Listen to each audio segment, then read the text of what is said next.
Olá, você que está conosco acompanhando mais uma destas entrevistas que realizamos. Hoje iniciando a primeira delas aqui na Boutique do Livro em Divinópolis, para você acompanhar conosco aquilo que acontece de interessante em Divinópolis e na região. Nosso primeiro bate-papo é com uma pessoa muito interessante, muito especial, muito divulgada nas mídias sociais nos últimos dias e que você vai conhecer um pouquinho daqui a pouco. Mas nós vamos sempre abrir esta série de conversa com algum texto que me pareça especial, algum texto que me pareça conectado à pessoa que vai conversar conosco. E para homenagear a nossa entrevistada de hoje, eu separei a poeta portuguesa Sofia de Mello Breyner Andresen, com a sua obra poética completa, A Grande Dama da Poesia Política de Portugal, que escreveu esses versos por ocasião da Revolução dos Cravos, em 1974. Por quê? Porque os outros se mascaram, mas tu não. Porque os outros usam a virtude para comprar o que não tem perdão. Porque os outros têm medo, mas tu não. Porque os outros são os túmulos caiados onde germina calada a podridão. Porque os outros se calam, mas tu não. Porque os outros se compram e se vendem, e os seus gestos dão sempre dividendo. Porque os outros são hábeis, mas tu não. Porque os outros vão à sombra dos abrigos, e tu vais de mãos dadas com os perigos.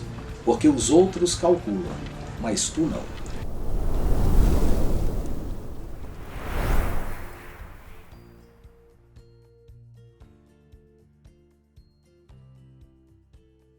Com os versos de Sofia de Mello Breyner Andresen, a bonita obra poética da grande autora portuguesa, eu vou começar a conversar com a Lohana França. Lohana, um enorme prazer tê-la aqui para falar conosco na nossa primeira conversa na Boutique, para falar hoje de um assunto muito importante, que é a política. Márcio, muito obrigada, adorei, fiquei honrada com a escolha do poema, muito obrigada. Estou honrada com a escolha de abrir essa série, estou bastante feliz. Vamos lá então, vamos falar. Lohana, muitos alunos que eu tenho, muitas pessoas com quem eu conversei nos últimos dias, ouviram falar da Lohana França. As redes sociais divulgaram que você foi escolhida entre muitas pessoas numa seleção do Renova BR, que é um projeto fantástico que prepara lideranças políticas. Antes de falarmos disso, dessa fantástica colocação aí de um lugar entre, parece, mais de 30 mil pessoas. 31 mil. Isso é um vestibular dificílimo. Eu tenho a impressão de que poucos processos seletivos têm essa relação candidato-vaga. Antes de falar disso, vamos falar de você. Natural de Divinópolis, tem 24 anos, é isso? Então, sim, eu tenho 24 anos. Eu falo que eu fui lá na praia, conhecer o mar para nascer e voltei. E aí nasci lá em Vila Velha, no Espírito Santo. Vim para Itaúna, que é aqui do lado, onde eu passei o início da minha infância. Mas aí, no final da infância e início da adolescência, eu vim para Divinópolis. E eu me apaixonei pela cidade. E sempre tive na minha cabeça que eu ia voltar para cá em algum momento. O momento oportuno foi a escolha do vestibular. Quando eu tive essa oportunidade, não me pareceu... Eu não tive dúvida para escolher Bioquímica na UFCJ, que é o curso que eu faço hoje, estou me formando no final do ano. E é isso. Então, assim, eu tenho essa relação muito próxima com a cidade, apesar de não ter nascido aqui. Eu tenho 24 anos, sou professora de inglês e eu resolvi, né, de um tempo... Eu sempre participei de movimento estudantil, voluntariado, mas eu nunca pensei na política como instrumento mesmo e na política institucional. Eu sempre participei como voluntária de várias ações sociais, até o momento em que eu resolvi falar assim, bom, eu gosto disso e eu vou procurar ferramentas para fazer isso acontecer. E aí vem o Renova. Eu diria que você, então, descobriu a política mais jovem, mas aqui é que isso floresceu de alguma maneira. Sim, com certeza, com certeza. O que nos leva a pensar também que o contexto político de Divinópolis é uma boa pauta de conversa. Lohana, para quem não o conhece ainda, o Renova tem formado sucessivas levas de lideranças políticas. Sim, o Renova ele foi fundado em 2017.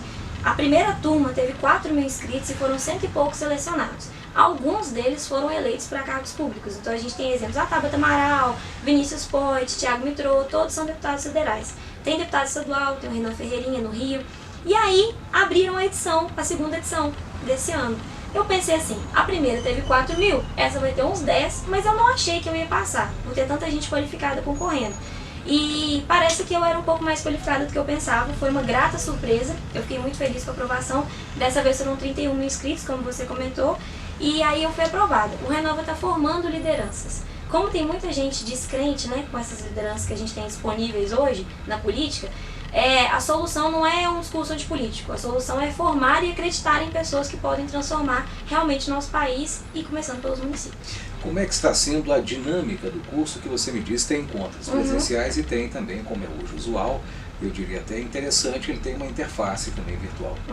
Sim, essa primeira etapa do curso é uma plataforma EAD, então a gente tem aulas, são 5 horas de aula mais ou menos por semana, online, e a gente responde provas toda semana. Os melhores alunos dessas provas vão ser selecionados para uma etapa presencial no ano que vem. E aí o que acontece? Deve ser uns 20%, 30%, não sabemos ainda, eles não deram esse número.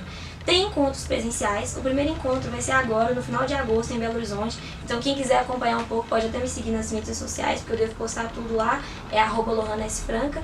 Mas é isso assim, então a gente está num momento muito mais EAD, com poucos encontros presenciais, e o ano que vem deve ser mais intenso. Como é que é a dinâmica do curso e principalmente quais são os conteúdos tratados pelo Renova BR? Sim. São professores renomados, então a gente tem professores como Gabriel Azevedo, que é vereador em Belo Horizonte, fez uma campanha totalmente diferente, com o uso de aplicativo. Inclusive ele é um dos primeiros vereadores do país a usar o aplicativo Meu Vereador, que permite que a população opine nos votos do eleito, né? Então tem professores como eles, tem professor como Cláudio Ferraz, que é um especialista em políticas públicas. A gente está aprendendo como fazer política pública baseada em evidências. Porque o grande problema do Brasil é que a maior parte das nossas políticas públicas são baseadas em achismo e não no que realmente gera resultado. Será que a questão de tudo é só colocar mais dinheiro? Como que a gente fiscaliza os investimentos feitos? Então, todas as aulas estão sendo nesse sentido, da gente aprender como fazer política baseada em evidências. Paralelamente, você já tem a sua militância com o Acredito aqui em Divinópolis. Sim. Hoje eu sou líder do movimento Acredito aqui na cidade, junto com o Paulo Vitor, que está se formando em jornalismo na UENG, a universidade aqui da cidade. E o movimento Acredito é um movimento nacional de renovação de práticas, princípios e pessoas na política. O movimento foi fundado em São Paulo, no Rio de Janeiro, teve uma fundação simultânea. A Tabata Amaral, deputada federal, inclusive é uma das fundadoras do Acredito, que também é líder Renova. E agora, até pela aproximação das eleições municipais, o Acredito está migrando cada vez mais para o interior e abrindo núcleos em outras cidades. Eu tive a oportunidade de ser convidada para abrir um núcleo aqui de Divinópolis e tem sido espetacular, uma experiência muito boa. Nós já tivemos um evento, discutimos a cidade, no segundo semestre nós estamos pensando em fazer um evento sobre empregabilidade, então a coisa está andando muito bem. Nós podemos dizer que há uma interface, um link, uma conexão permanente entre o Renova BR e o Acredito. Acho que sim, acho que não é nada oficial, acho que o Renova não tem um canal oficial com o Acredito, mas eu acho que são dois movimentos, um de formação de lideranças e um de pensar a sociedade mesmo, que querem renovar a política e de forma boa, né? Não só uma renovação de rostos, mas principalmente uma renovação de práticas e princípios. Então eu acho que naturalmente há uma afinidade, mas não é nada que eu saiba que seja oficial. Lohana, já com as primeiras aulas, já com o curso em andamento, foi possível perceber uma mudança de perspectiva da sua parte em relação à política? Sim, eu acho que eu estou me tornando mais técnica e vejo isso como uma qualidade. Porque é muito importante a gente aprender formas de fazer a coisa acontecer da forma que a gente quer. E sair um pouco só da ideia, né? Porque a gente vê bons exemplos de política baseada em planejamento acontecendo aqui do nosso lado. Nova Lima tem isso. Então o que eles estão fazendo? Onde a gente está errando? Eu estou tentando me aproximar desse tipo de modelo, com o aprendizado que eu estou recebendo. Nós podemos agora migrar do que você está vendo lá para a nossa realidade, que me parece muito interessante. Impossível não fazer a você a pergunta que não quer calar e que quer ficar ecoando em todos os locais do Brasil. Uma avaliação da política nacional, um momento bastante conturbado. Eu acho que o presidente Bolsonaro, ele tem cometido uma sequência de erros problemáticos. E aqui eu não estou falando como Lohana, professora de inglês, eu estou falando como a Lohana, que é bioquímica e que é uma cientista. Eu acho que não existe país sem ciência. É uma coisa que me incomoda muito. O Bolsonaro erra em diversos outros aspectos, mas esse é o que mais me dói.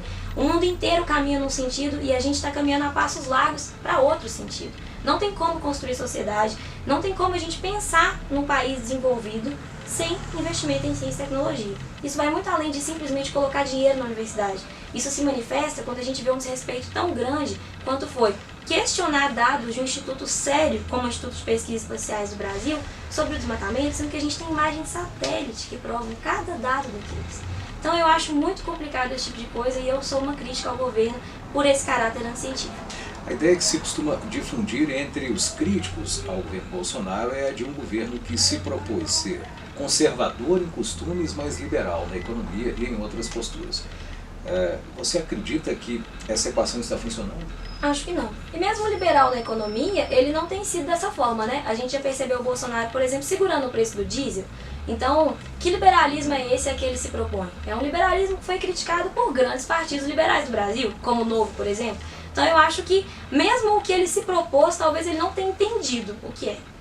A própria ideia do acordo com a União Europeia me pareceu complexa, não sei se você compartilha dessa opinião, uma vez que a indústria nacional protestou vivamente e reivindicou um protecionismo que de liberal não tem nada. Sim, exatamente. E a gente vê esse protecionismo como algo que não é necessariamente negativo. Os Estados Unidos mesmo é um país que é protecionista em relação à China. Em alguns momentos a gente precisa proteger algumas questões que são delicadas da indústria nacional. A gente viu a indústria têxtil brasileira perder muito com a entrada dos tecidos chineses. Isso quer dizer que a gente tinha que barrar os tecidos chineses? Claro que não, mas a gente deveria ter estudado uma forma de fazer com que isso fosse menos agressivo para os empresários brasileiros e para tanta gente que dependia dos empregos desses empresários.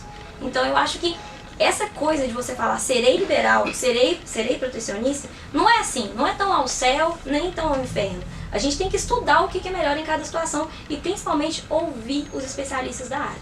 Ou seja, política baseada em evidências é uma política que talvez não tenha espaço para radicalismos ideológicos. Eu concordo. E por isso mesmo talvez é uma política tão fácil de bater. Porque a gente prefere ouvir um discurso de sim para tudo, não para tudo, mas o discurso de calma, vamos sentar, estudar, vamos conversar com quem entende, ele é mais difícil de comprar. Mas está se provando, cada dia que passa, que é esse discurso que vai construir o Brasil que a gente quer. Até porque, com radicalidade, eu acho que em lugar nenhum do mundo se construiu nada de significativo. Você falou da ciência e eu tenho falado muito aos meus alunos, tenho conversado muito, o Ítalo, que aqui está nos acompanhando, sabe disso, o Pedro sabe, que está aqui conosco também. Eu acho que a ciência é hoje uma das questões mais prementes, não só pela ligação que tem com o meio ambiente, mas pela ligação que tem com a economia. E nós sabemos, não sei se é uma opinião sua, que muito dificilmente se consegue financiamento da pesquisa científica exclusivamente privado. Sim. Eu acho que o governo tem um papel muito importante de solidificar isso. Como é que você, como aspirante à política, vê isso? Sim, eu tive a oportunidade de fazer um intercâmbio na Universidade de Leuven, na Bélgica. Lá na Bélgica existe sim a parceria entre o setor público e o setor privado na educação. É uma coisa louvável, mas isso não quer dizer que o setor público está isento de responsabilidade. Ainda mais no Brasil, num contexto de crise financeira. O empresário mal está conseguindo pagar seus empregados. Como que ele vai investir em universidade pública? Isso é uma responsabilidade do governo. E o que eu sinto é que o governo quer fazer uma transferência de responsabilidade. E eu acho isso perigoso. Na minha opinião, o futuro, isso em parte é isso. Talvez a criação de um clima favorável à delegação, à iniciativa privada de uma responsabilidade governamental. Sim. O que é que você pensa? Sim, inclusive a UFSJ ontem, que é a minha universidade, né, o campus de Divinópolis, mas a universidade como um todo, soltou uma nota de que não vai aderir ao Futuris. Então, como eu ia dizendo, eu acho que é um problema a gente achar que administrar o Estado, ainda mais um Estado do tamanho de Minas Gerais, que é muito maior que vários países, é a mesma coisa que administrar uma empresa. Não é.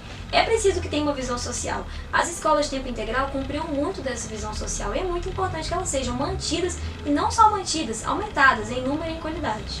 E aqui eu já vejo algo interessante, porque eu acho que nem tanto ao céu, nem tanto ao mar, como se diz. Uma política só tecnocrática ou uma política apenas utópica, apenas baseada na visão ideológica, e eu acho que ela não é possível hoje. É exatamente isso. Não é tomar decisões baseado em estou gerindo uma empresa e nem tomar decisões baseado em minha ideologia acima de tudo. É tomar decisões baseado no que vai fazer diferença na vida do seu José, que quer comprar pão e que quer ter um emprego para a filha dele que formou pelo ProUni e não tem emprego. É só isso. Ninguém quer defender ideologia cegamente e ninguém quer um Estado que trate a população como empregado. Não é isso. Lohana, se nós começamos pelo plano federal, passamos pelo governo do Estado, como é que anda a governabilidade, a governança, como é que anda a política municipal entendida de uma forma mais ampla em Divinópolis? Eu acho que a nossa política municipal está mal das pernas. Eu salvaria ali na Câmara Municipal poucos nomes e eu vejo que a prefeitura então está muito pior. Não sei o que está acontecendo com a nossa cidade, se é má vontade do serviço público, se é desconhecimento. Eu até pensar que é desconhecimento me acalma um pouco, porque eu penso que então não existe nenhuma intenção ruim, é só desconhecimento. Mas eu não entendo as coisas que acontecem na cidade. Eu acho que, por exemplo, a gente tem uma CPI para investigar o prefeito e tem pessoas na mesa da CPI que não fazem nenhuma pergunta em nenhum momento. nem para o pessoal da defesa, nem para o pessoal da acusação. Então, meu amigo, para que você está compondo uma mesa de CPI? É o tipo de pergunta que eu vejo. Aí a gente tem uma cidade que está parada no tempo, que não gera emprego, que a saúde está decadente, o transporte público tem bairro que o ônibus nem vai. Então, assim, me parece um descompasso o que o poder público está fazendo com o que a cidade precisa. Eu vejo dessa forma. Um descompasso que, eu diria, assim como nos planos estadual e federal, afasta o eleitor jovem, por exemplo, da política. Porque eu não vejo, e aí preciso defender o ponto de vista das pessoas comuns. Eu não vejo as pessoas comuns entusiasmadas com a política na sua maior parte. Não, inclusive, além de não estarem, não é nem que elas estão não entusiasmadas, mas estão neutras, elas estão descrentes. Então, assim, se eu pretendo me colocar como um nome que traga esperança. Porque eu acho que se a gente conseguir fazer esse sentimento voltar para o coração das pessoas, a gente reconstrói essa cidade. E lá no início a gente estava conversando, até antes de começar a gravar, a transformação vem dos municípios, né, Márcio? Então eu acho que se a gente pensa em transformar o Brasil, é muito legal votar para presidente, né, uma coisa tão importante, mas o voto do vereador vai afetar mais sua vida. O voto do prefeito afeta mais a sua vida. Então é uma preocupação que a gente tem que ter. Eu acho que essa descrença está acontecendo por tantos erros e por tantos compassos, como você disse, e por tanta gente que dorme bem à noite sabendo que as pessoas não estão tendo uma vida digna. E eu, pelo menos, eu não durmo bem à noite sabendo que as pessoas não têm uma vida digna, e olha que eu nem estou no poder público. Eu acho que eles deviam viver à base de remédio para dormir, porque não é possível que a pessoa deita à noite e dorme bem sabendo que tem gente vivendo do jeito que está vivendo em Divinópolis hoje. Lohana, por onde passa interessar o eleitor pela política? Esse movimento, esse trabalho concretamente traduzido, quem está me ouvindo agora, quem está te ouvindo, quem está nos vendo, e é jovem, por exemplo, e fala, sim, eu gostaria de acreditar. Por onde passa a mobilização dessa pessoa? O que essa pessoa pode fazer? Eu acho que a maior forma de fazer as pessoas se sentirem interessadas pela política é mostrar para elas que elas vão ser ouvidas, que a opinião delas importa e que isso não é discurso demagogo. Por exemplo, quando você vê, eu vou citar de novo o Gabriel Azevedo, porque ele é um espelho de vereador para mim, quando ele coloca um aplicativo para as pessoas opinarem, eu sinto que você como munícipe, como eleitor, você sente que seu voto não foi rasgado. Você sente que a pessoa que está lá ganhando um salário consideravelmente bom para te representar, de fato está fazendo o trabalho dela, que é te representar. Então, assim, me incomoda muito esse tipo de coisa.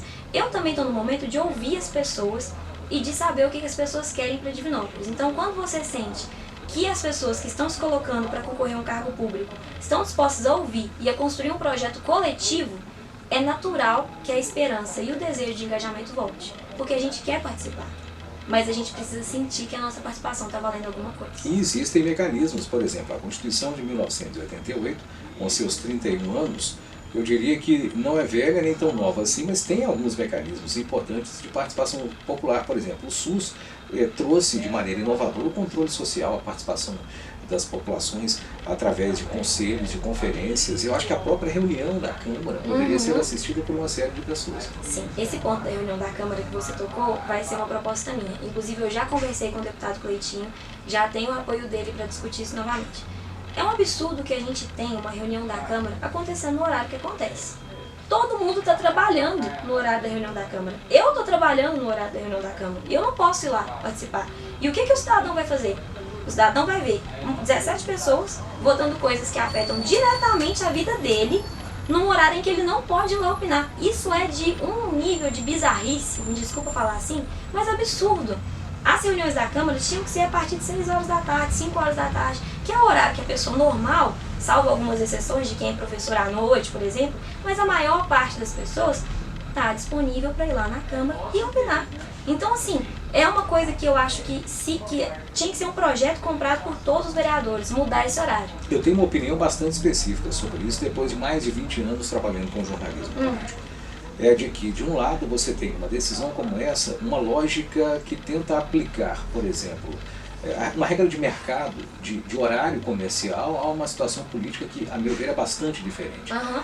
Porque a política vai tratar da representatividade. Não existe representatividade sem participação, sem entusiasmo popular pelas questões de um lado ou de outro, qualquer que seja o posicionamento. E segundo, me parece, outra dessas demonstrações de falta de sintonia. É descompasso, é o descompasso que a gente falou. E aí, de novo, eu fico pensando se isso é desconhecimento ou se isso é mesmo má vontade. Eu prefiro acreditar que é desconhecimento, que eles não entendem que isso, como eu disse, eu salvo alguns nomes, né, dessa lista, mas assim, que a maioria não entende que isso gera indignação nas pessoas ou se realmente é uma coisa planejada. Mas nem tudo, eu acredito, está tão assim parecido. Por exemplo, você citou o Cleitinho. A própria eleição dele, o próprio estilo de fazer política, eu acho que inovaram em relação à média das representações Sim. políticas aqui. Até porque a mim me parece que a representação política de Divinópolis e da região em nível de congresso e de assembleia, ela precisava ser modificada urgentemente. Sim, eu concordo.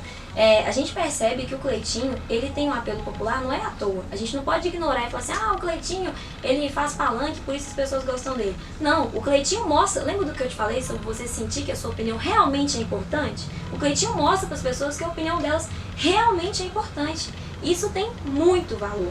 Ele realmente escuta as pessoas, ele realmente se propõe a ir lá no lugar que o fulano denunciou para ele ir e dá um feedback do que ele está fazendo, dá um retorno do que ele está fazendo. Isso tem muito valor.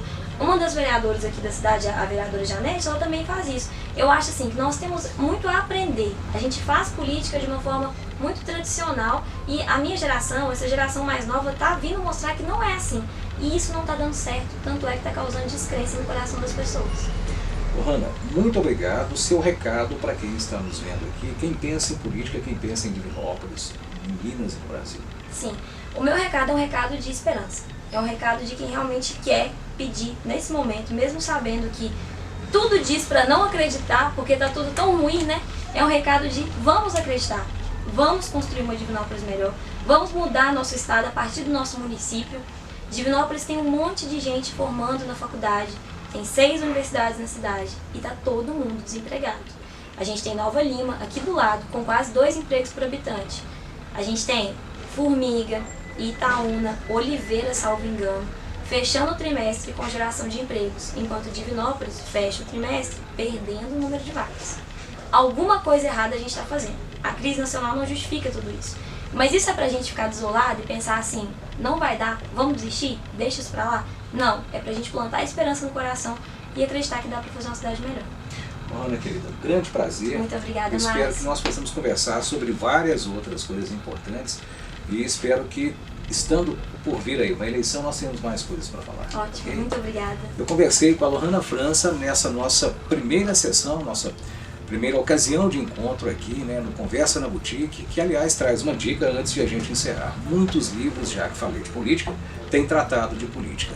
E eu acredito que a democracia seja uma das preocupações principais. Eu diria que há 10, 15 títulos interessantes. Esse é um título que eu e a Boutique do Livro queremos recomendar a você que está nos ouvindo. Democracia em Risco foi organizado por uma série de pensadores importantes que se debruçaram sobre praticamente todos os aspectos, como a educação, a infraestrutura, a saúde, como o lazer, todos os aspectos que eventualmente estão envolvidos nas políticas públicas e principalmente, é claro, a qualidade da nossa representação política, o modo como ela tem sido feita. Muito interessante o livro, Democracia em Risco, é a dica da Boutique do Livro. E nós vamos ficando por aqui, voltamos em breve com outras informações, lembrando que esse é um programa independente e se guia pela ética, pelo pluralismo, e você faz as sugestões que julgar interessantes para que nós possamos conversar aqui sobre o que interessa a Divinópolis e a região.